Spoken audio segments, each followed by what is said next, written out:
Hey everybody, welcome to the morning market briefing. It's Tuesday, July 14th, 2026. Hope you're doing well out there. Ben, Tom, how we doing?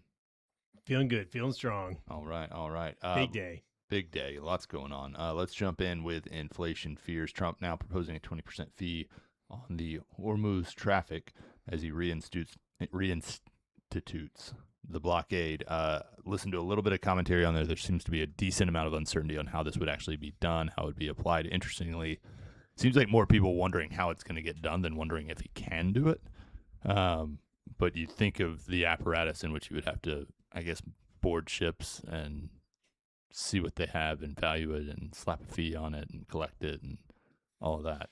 The inflationistas are they're gonna love this though. Yeah, I know that they need some good inflation fears today. The Fed's Waller, who was actually one of the people in the running to become the new Fed chair, was warning about a potential for higher inflation, and they really want some higher inflation. I don't know if, I think personally, this is my tinfoil hat theory, Iran is adamant that they're going to charge fees.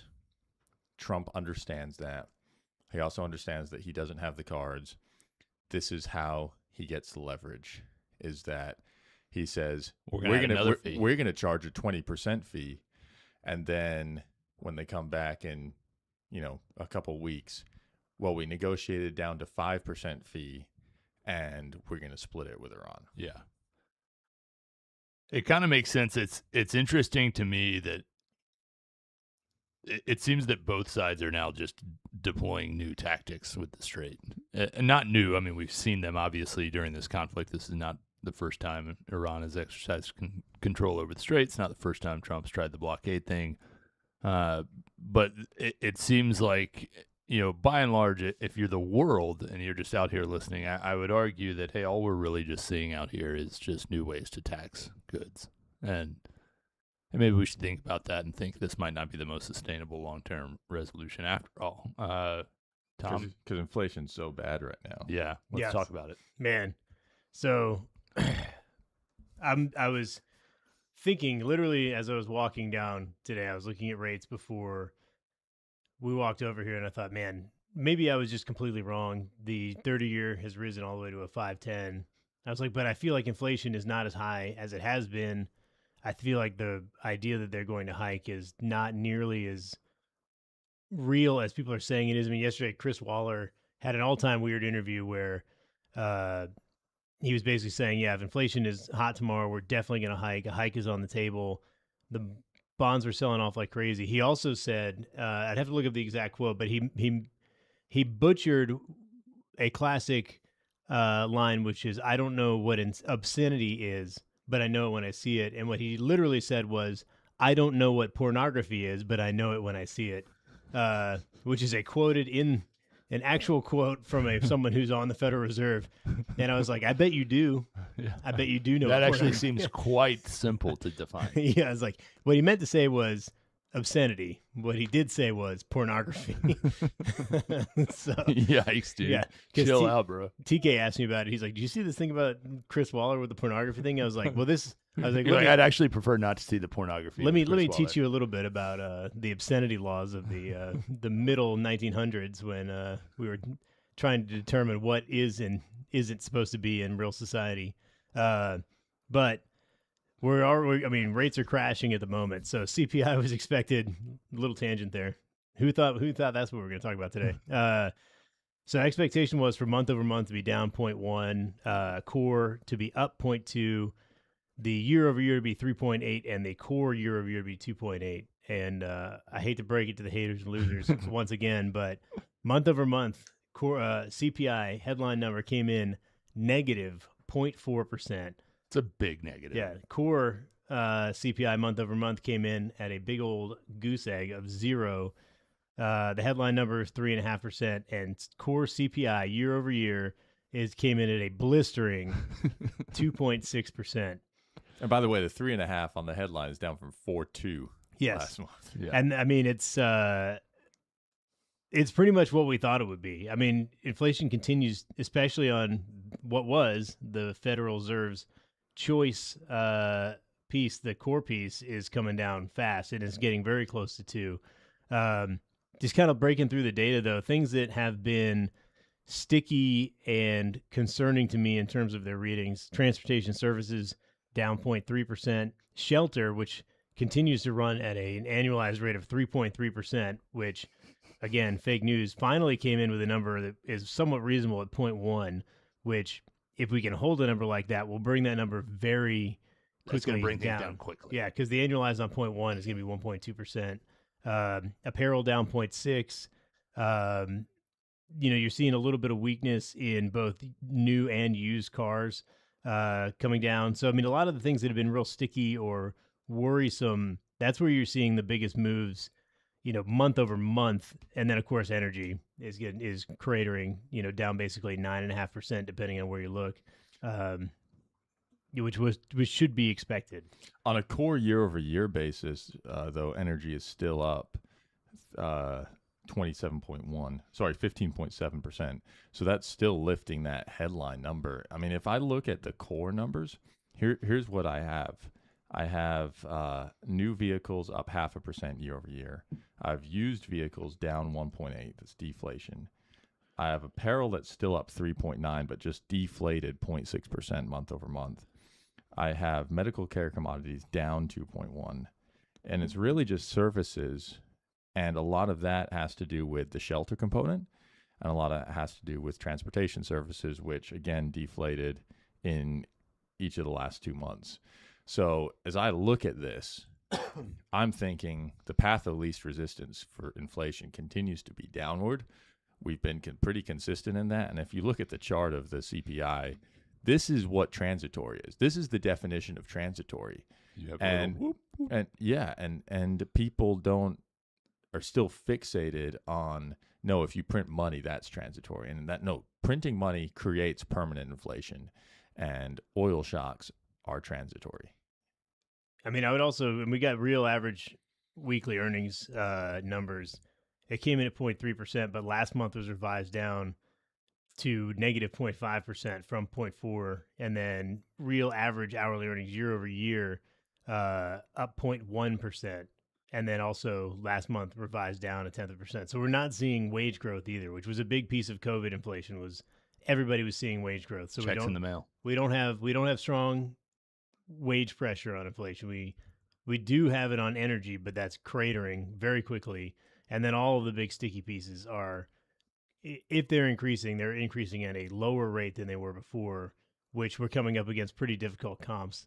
I mean, if you look back to December we saw shelter up, it's 0.4, 0.2, 0.2, 0.3, 0.6, and now we're seeing a 0.1, which I think is the only realistic number we've seen all year. That's not going to move. Yeah. Like that's going to stay pretty much at 0.1 because that's the nature of how it's calculated, is that it's not going to move around a whole lot, which means that pressure for inflation has completely been relieved and is now going the other way. On the housing component, one comment I would make, just if you're a newer listener to the podcast or viewer on the YouTube, if you're not a viewer on the YouTube, what are you doing? You need to subscribe and like it. But we bemoaned the housing data when inflation was very high in 2022 because it does tend to move very slowly and very much at a lag. So when we had high CPI prints 3 or 4 years ago, the reality is they probably should have been higher given what was happening in the housing market. So there's a two-sided coin. You've heard us frequently in the last 6 months talk about how the housing number is bogus. There's no way, the shelter component is actually going up at the level that they're saying it's going up. Once it starts to go down, it's going to go down, and we may ultimately at some point enter a cycle in which housing prices actually are going up and rent is actually going up, but this is not showing yet. And one thing, we haven't talked about it on the podcast, but the Federal Reserve released a paper last week that basically said, regardless of what the number actually was on illegal immigration during the Biden administration, that the influx of new populace combined with the amount of money being, basically the checks being cut from the government, caused housing inflation to rise 30%, and it had a decreasing effect on wages. So we've talked a lot about like what is a pressure that could bring down inflation. Well, one is the fact that we're not bringing in new people right now, and that can at least at one point stabilize things. But what you're probably going to see is a flip, which is you're going to see as new jobs start to open up and there are fewer bodies who are willing to take less money than Native Americans, not indigenous peoples, Native Americans. There's a difference. And, willing to take those jobs, you're probably going to see inflation come down quickly because housing is going to subside quite a bit because the demand for homes, which are being paid for by the government, is going to drop off quite a bit as people return to their homelands and as people start to get real jobs paying real wages or even if they just pay stop, for actual rents. Even if they just stop coming. Yeah, just the fact they haven't come. I am sure there's someone out there listening now and would say, "Oh, well, the deportation numbers are only this." It's like no, but the shock to the system was how many came in without additional housing. Yeah, if you have 10 homes and you had 100 people, eventually you can build enough homes to house those 100 people, whether they belong here or not. But if you continue to add more and more people, then you're never going to catch up. And there's always talk about we can't build; it's too expensive. There's not enough homes. Well, here's a great example of that. I mean, the Fed has been pretty agnostic on that and has not really made a lot of should there or shouldn't there be illegal immigration. They're saying, it really helped with the hiring, but it didn't help with wages because you're hiring people at lower wages. But what it did do was shock the system with just the sheer number of people who needed to be housed. And then when you add the fact that you're paying them money from the government to house them, it causes real supply and demand problems. People aren't really talking about that on the demand side. I think they're also not talking about a couple things on the supply side, or I think they're misreading it. Number one is what the Fed's policy is. I think that they're completely giving Jay Powell a pass for all the money that was printed in 2020 and 2021. The second thing is a lot of people have lamented the deficit, but what are these MAGA accounts or Trump accounts doing? Well, that's increasing the savings rate. We talked about it yesterday as well. What would Trump accounts essentially for adults, workers, employees that are funded by employer, basically a new payroll tax? What would that do? Well, that's increasing the savings rate. It's not money that's being given out to be spent today. Rather, it's money that's actually being intentionally set aside, and that's going to increase the savings rate. When you have higher savings in an economy, you have lower demand. Like that's just the function of it. That's classic economics, but people aren't talking about that. So to the extent that we actually do have this increase in the payroll tax come through as we looked about to fix the Social Security system, that's going to have a disinflationary impact as well. And so both on the supply side and, as Tom pointed out, on the demand side, we're seeing these disinflationary impacts. That's why I'm very confident that inflation is going to continue to go to the path of least resistance, which is downward. And it really has to, because if we don't get inflation down and we don't get interest costs down, then the debt is unsustainable. But if we do get interest expense down, if we get interest expense down to 2% again, then all of a sudden we cut that $1 billion annual bill in by half. What's our deficit right now? Maybe like 1.2 trillion. Now we're down to 500 billion just by getting the rates down to 2%. And it's speed of change. I mean, it's not unlike the immigration thing. It's speed of change. If you're increasing the deficit at a high speed and you reduce it, then it becomes more manageable. I mean, it's just, it's interesting. There's a lot of outs here. I will say, this is a totally random tangent, but recently I've become very aware of a YouTuber. His name is Caleb Hammer. Have you guys seen this guy? I don't think so. He's basically Gen Z Dave Ramsey, except that he just like openly roasts people to their face about their bad financial decisions. You should watch some of his stuff. It's awesome, because it's basically, all of these things that we talk about, and he's very open about just like the deficit, how spending works, medical care, all these things, and he just absolutely kills people for their bad decisions. And I was listening to him on a podcast yesterday, and the podcast host asked him, and I think it would be an interesting question to ask you guys, but which do you think is actually having a worse impact on the U.S. economy? Is it actual inflation, or is it lifestyle inflation? It's got to be the lifestyle. I think it's lifestyle too. But he made a really interesting point. He was like, the things that are less expensive or more expensive now than they were when your parents were raising you are not the lifestyle things. It's all the things that have almost nothing to do with capitalism, which is housing, medical care, and taxes. All of those things are much higher now than they were when you were a kid, but everything else is less expensive. So when you were a kid, it was like, oh, we need to cut back. It's like, well, you didn't buy a new TV, you didn't buy a new car, you didn't buy new stuff. But unfortunately, everybody buys stuff constantly. We become this insane consumer culture. But the things that are least affordable for people who are coming out of college now are all related to things that are managed by the government primarily, or at least highly regulated by the government, which I think is interesting, especially as it relates to the deficit. What do we have? We have runaway spending, so taxes are higher. We have poor management and regulation around housing and massive illegal immigration, and that's causing problems. And then the third piece, medical care, which is just a runaway train that no one seems willing to even try to stop. Well, and you also bring out a few points where government actively is constraining supply. Yep. And government's actively subsidizing that. So in housing, constraining supply via, permitting and regulations, and there's a role for that, but I think that sometimes it's taken to the extreme. Education, constraining supply with accreditation, and who gets subsidies. And then in medicine, obviously, massive constraints. I mean, how many people would want to be doctors? A lot more than actually get to be doctors. And I don't think that's an intelligence thing. Mm-hmm. Let's switch gears, talk about some individual companies. Samsung, unsurprisingly to me, is exploring a share sale in the U.S., kind of just like what SK Hynix just did, potentially offering an ADR. They're talking to banks, no specific plan out yet. Would presumably be some interest in that, although SK Hynix, credit to them, first mover, so probably going to take a little bit of the oxygen out of the room. IBM down 19%. HCA down 6%. Ben, what's going on? No, I think it's down 10%.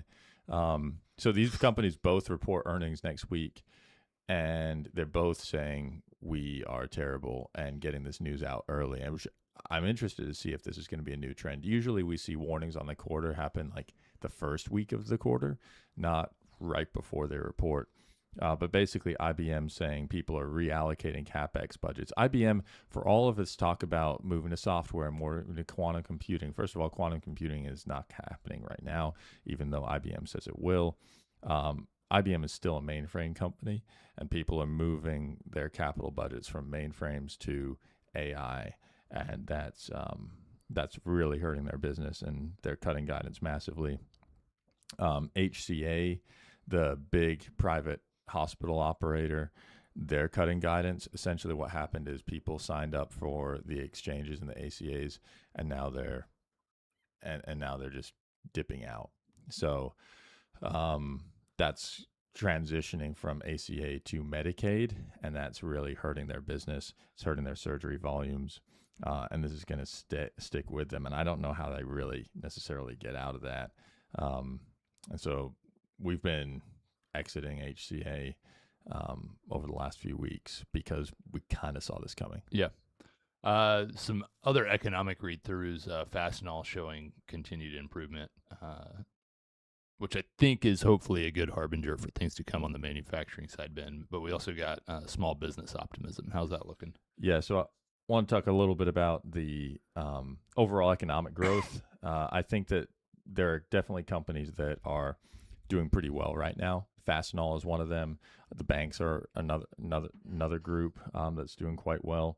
But Fastenal, we don't even have to show the charts, Hicks, but we can if you want that first one.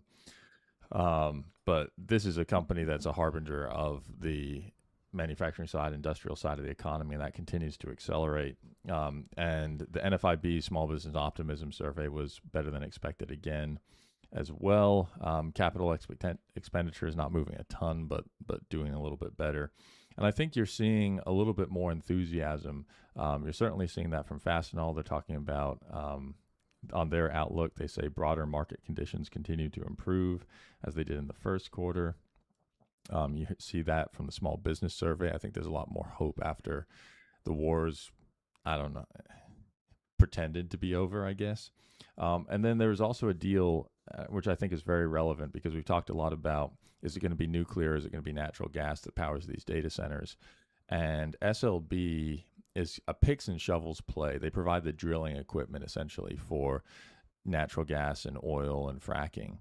And they're teaming up with Liberty Energy, which is a fracking company, to provide natural gas power to data centers. And I think that that's a really, really good move from both of them. And it's a good, smart, intelligent way from SLB to build a little bit more stability because natural gas prices move very, very rapidly. Mm-hmm. And this way you'll have a little bit more long-term certainty, and SLB will be able to benefit from that. Man, can I just interject with what I will like to say is the best tweet I've ever seen? Wow. So Michael Green, a.k.a. Professor Plum, who's a famous economist, works for Simplify, which is an ETF company, just tweeted 1 minute ago, the real story in CPI is the continued overstatement of shelter costs. Core still coming down. Not a popular narrative, but correct. Is he listening? Is he on the call right now? Shout out to Professor Plum. Wow. Super user. Feels good. Ben, we're also getting earnings from the banks. Kind of mixed market reaction, unsurprisingly, to at least probably anybody that listens on the call. Goldman up about 2%, saying momentum is accelerated throughout our business. Clients are turning to us to lead their most strategic and consequential transactions. We've certainly seen that time and time again as of late. Any other big takeaways on the banks? Yeah, I like to look at credit quality. I like to look at credit card volume, and then obviously the investment banking volume. Investment banking volume is just ridiculous. Goldman Sachs up 55%, and obviously they take the lead, but Bank of America up 50, Citi up 45. I mean, this is a year-for-year number. It's unbelievable. On the trading side, Goldman Sachs came back after a really weak quarter last time around. They were up 32% in fixed income. So they deserve to have this best reaction. But if I'm looking at the underlying businesses for all of these companies, they're all in very good shape. Credit quality is improving. Delinquencies are way down. Wells Fargo was the weakest. They were only down to 2.58% year over year from 2.63. But still better than a year ago. Yeah, but JP Morgan was down to 191 from 206, and Bank of America was down to 223 from 236. So delinquencies are coming down, charge-offs coming down, net interest income going up.